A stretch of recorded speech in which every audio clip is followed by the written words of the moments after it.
Bine v-am găsit, dragilor din Zodia Fecioară, oriunde v-ați afla.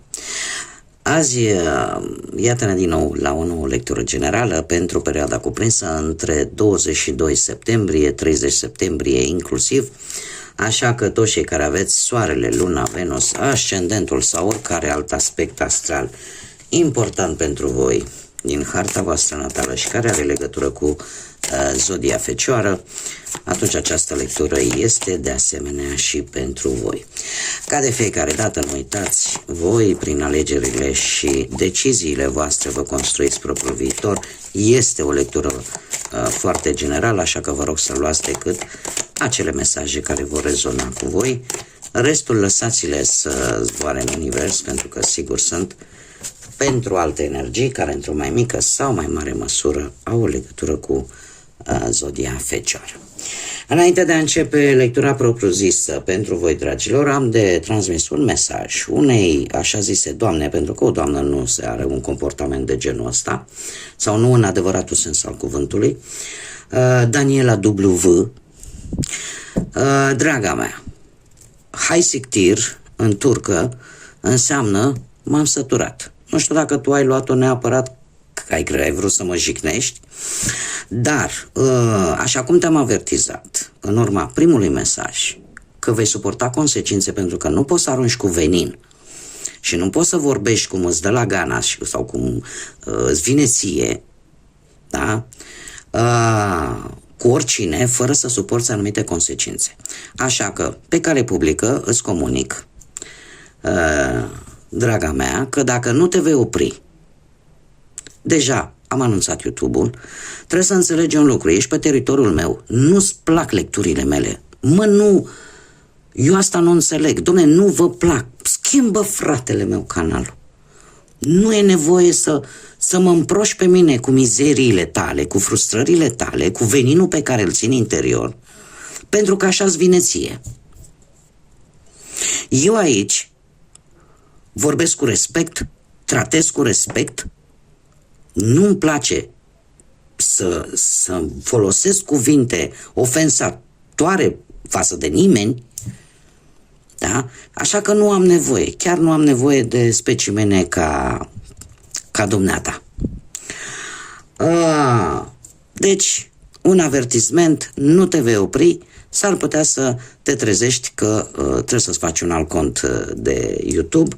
Asta o fac, YouTube-ul ne dă nouă creatorilor de conținut această posibilitate prin care dacă cineva tot încearcă, adică nu poți, nu ai cum, eu trebuie să înghit toate mizerile tuturor persoanelor care au o problemă ele cu viața lor personală pe care o aruncă altora. Așa că pe această cale sunt la mine acasă. Da? Este un proiect pe care eu l-am deschis, la care eu muncesc, am muncit și muncesc și, dragilor, pe viitor, pentru toți cei care aveți o problemă cu mine personal, chiar dacă nu mă cunoașteți, eu asta nu pot să înțeleg. Adică nu poți să ai o atitudine agresivă, verbal, față de o persoană pe care nici măcar nu o cunoști, n-ai văzut-o niciodată în viața ta și chiar și așa. Da? Nu vă plac lecturile mele, nu vă plac felul în care eu mă comport aici, sau mai nimerit pe câte una sau câte unul care mi-a spus, păi nu-mi place vocea ta, pe cine te pune să mă asculți?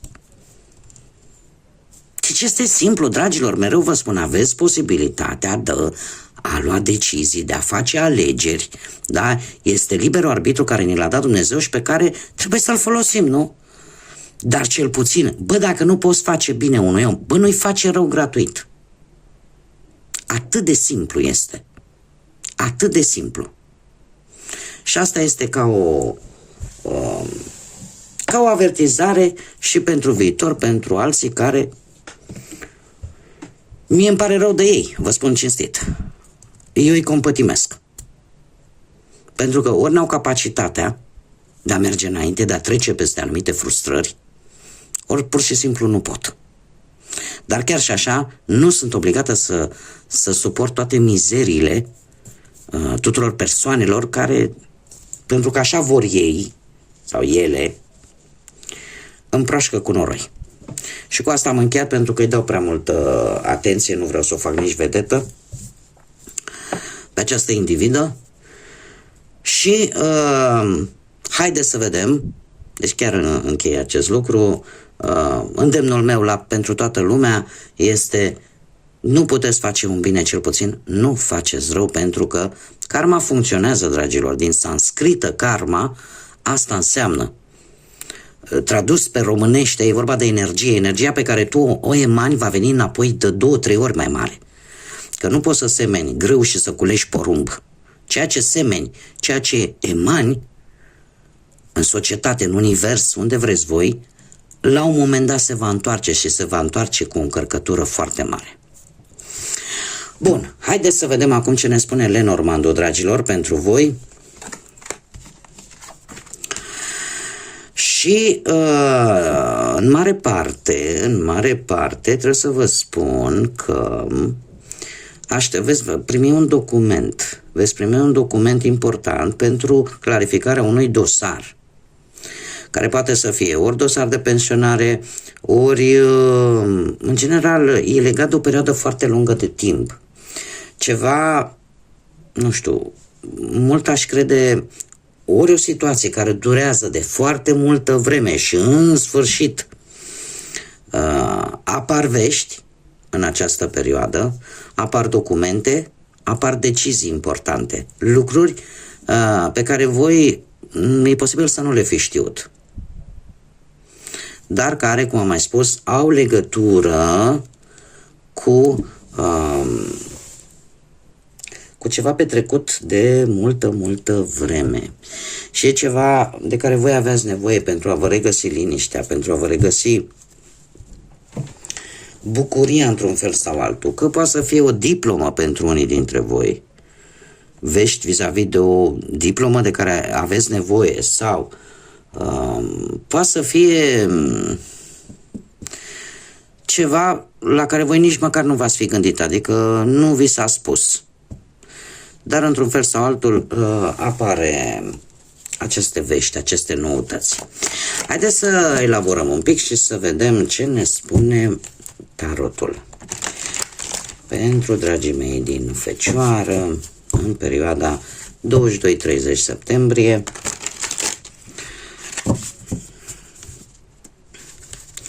Ce vine pentru voi pe plan profesional, financiar sau sentimental? Să vedem. Deci, pe plan profesional, dragilor, pe plan profesional se pare, mai ales pentru cei care lucrați alături de alte persoane, formați oarecum un grup sau aveți, jobul vostru implică colaborarea cu mai multe persoane. Am zodia Taur, poate să rezoneze cu unii dintre voi, poate unii dintre voi chiar aveți un ascendent în Taur. Ce îmi spune acest lucru? Lucrurile de principiu merg destul de bine. În această perioadă există o comunicare destul de bună, aș zice, pe planul ăsta al muncii, între voi, între angajați, între voi și șefi, între voi și asociați. Totuși, către sfârșitul acestei perioade avem un 8 de spade. O situație care se schimbă la locul de muncă sau vis-a-vis de cariera voastră profesională și care vă cam blochează și vă face să gândiți destul de negativ sau nu știu, dacă aveți de luat niște decizii, lucrurile nu se vor vedea foarte clar și ar fi bine de evitat. Am nu pot să vă las așa. Haideți să vedem cum se termină această situație. Undeva la începutul lui octombrie, totuși un sprijin. Nu știu dacă zodiile de apă vă spun ceva, Rac, Pești, Scorpion. Orică apare un conflict de interese la locul de muncă și această colaborare, să zicem, cu cineva care este foarte calm, cineva mai în vârstă, că e tot așa o persoană de afaceri, că e cineva din staff, dar este cineva foarte diplomat și care, într-un fel sau altul, te va ajuta să rezolvi un anumit conflict care e posibil să apară către sfârșitul acestei perioade, dar asta undeva la începutul lui octombrie e posibil. Sau dacă voi aveți un ascendent într-o zodie de apă, Rac, Pești sau Scorpion, veți încerca cu foarte mare diplomație să luați decizii cât mai echilibrate. Da? Adică în felul ăsta să reușiți poate să ieșiți din această stare de conflict intern, pentru că optul de spade îmi vorbește de o situație pe care ție nu-ți convine, dar pe care o interiorizezi și nu o scoți la suprafață. Da? Și ești pus de multe ori în situația, ori suport situația respectivă, ori pur și simplu schimbi ceva. Și vei lua o decizie destul de echilibrată, fie ea cu ajutorul altei persoane, ori chiar voi. Veți fi mult mai echilibrați în luarea deciziilor. Haideți să vedem pe plan material, pe plan financiar. Pe plan financiar,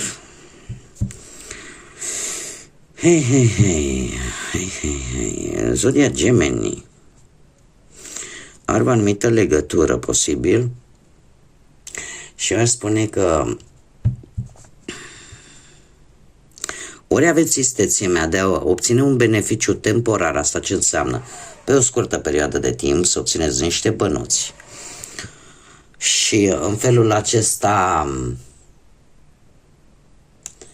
să vi se îmbunătățească un pic situația financiară, să fiți voi așa un pic mai hoțomani, ca să zic așa, sau să vă folosiți istețimea într-un anume fel și să faceți ca o anumită sumă de bani să intre la voi, să vină către voi, dar, cum am mai spus, pe o scurtă perioadă de timp. Sau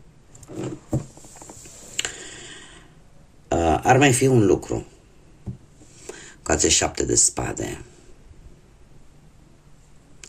Posibil să fiți în faza în care trebuie să luați o decizie dificilă în ceea ce privește banii. Există o tentație pe o perioadă scurtă de timp, dar în care prețul plătit ar putea să fie chiar integritatea voastră. Iar lucrul ăsta, eu aș zice că veți decizia, o tentație de a face bani ușor, dar într-un mod, aș spune, nu tocmai legal sau nu tocmai ortodox. Cam asta este vorba. Dar decizia voastră va fi una destul de importantă și e posibil să vă aducă un câștig nu foarte mare, dar care să vă ajute pe voi într-o oarecare măsură să reglați o anumită situație care vă preocupă. Mergem mai departe pe partea sentimentală.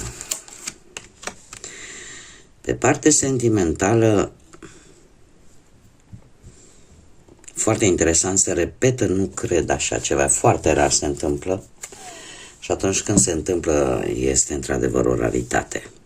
Am 6 de bâte, 6 de cupe, 6 de spade, dragilor.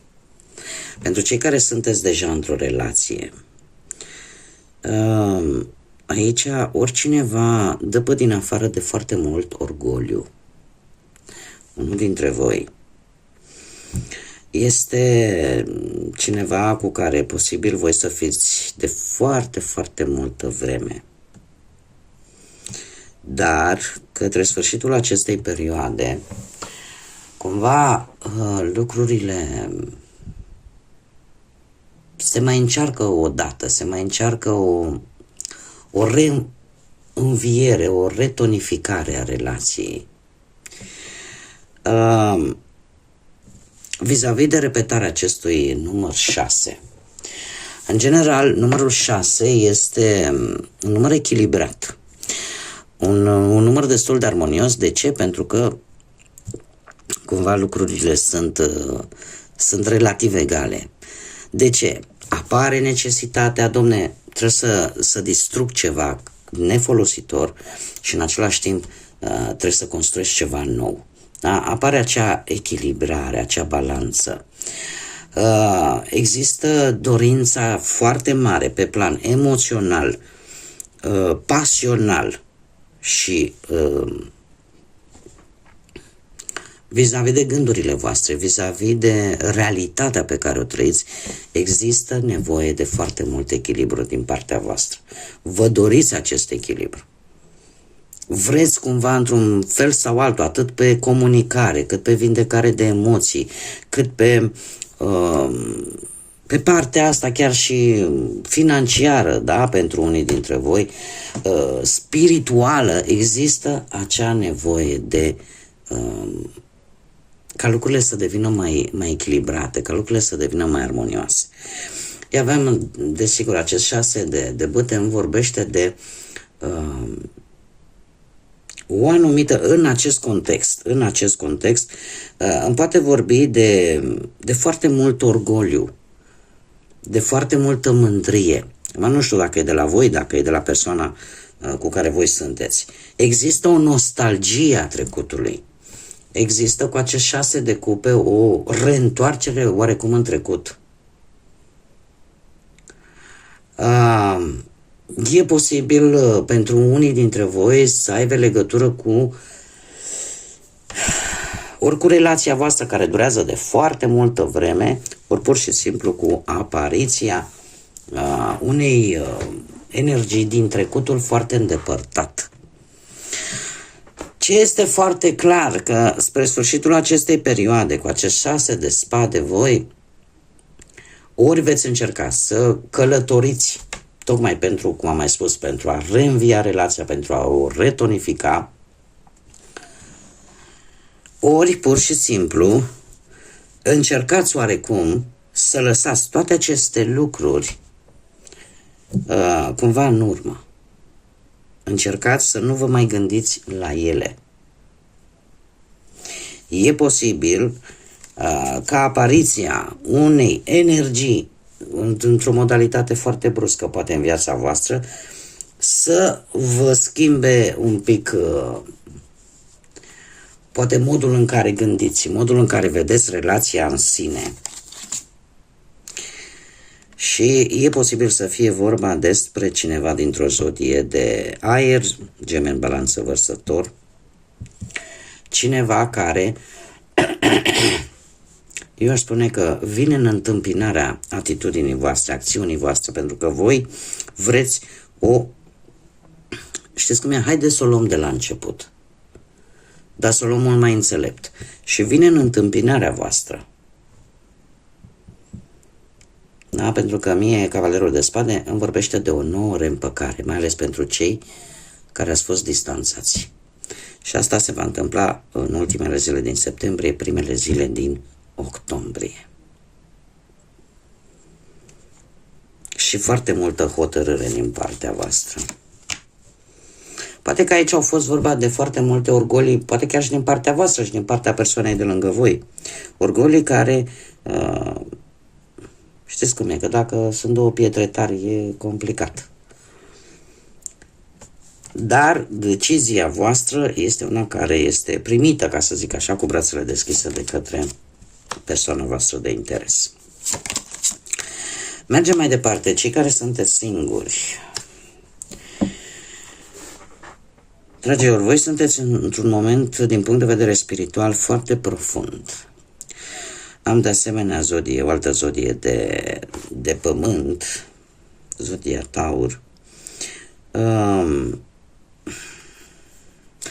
Nu știu de ce, dar în această perioadă,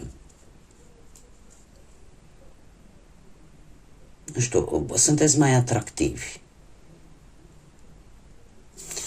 Sunteți mai atractivi și mai înclinați, cum să spun eu, aveți o schimbare de mentalitate în ceea ce privește viața în general și viața sentimentală în particular.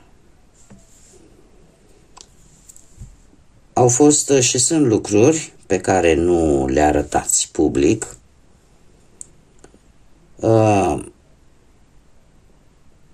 Unii dintre voi luați, ca să zic așa, lumină de la un membru al familiei, în general de la cineva din mediul vostru foarte apropiat.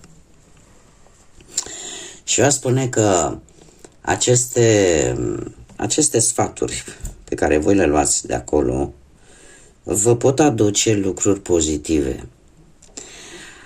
Nu știu dacă se apropie un eveniment familiar important, dar trebuie să vă spun că printr-o modalitate, aș zice,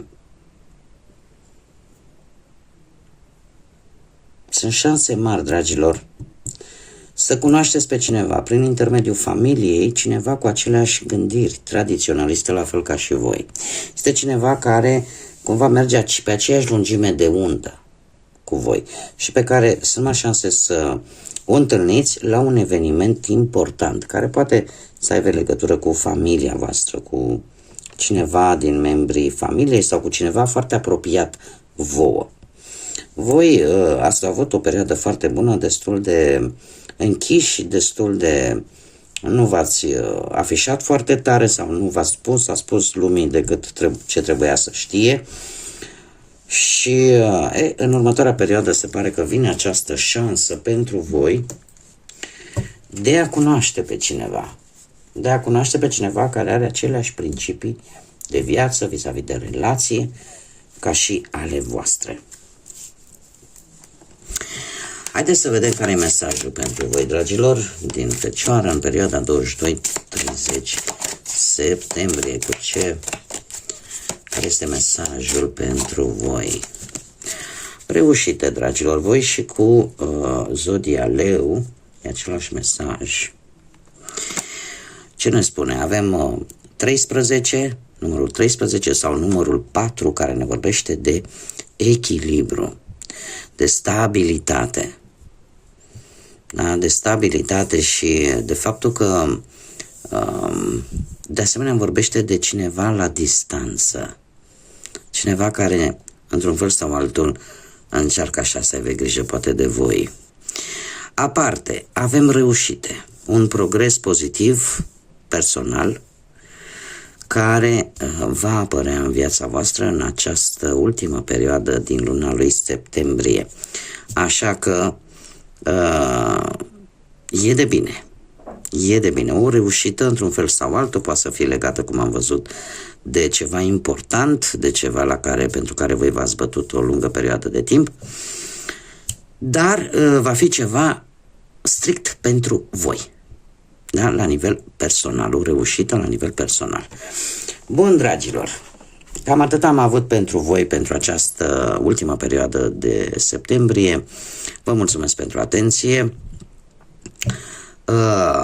Nu uitați încă o dată, repet, nu puteți face bine, cel puțin nu faceți rău, fie ca Universul, Divinitatea, Dumnezeu, cine vreți voi în funcție de ce credință aveți, să vă aducă lumină în suflete, să vă aducă căldură, atât în suflete cât și în gânduri.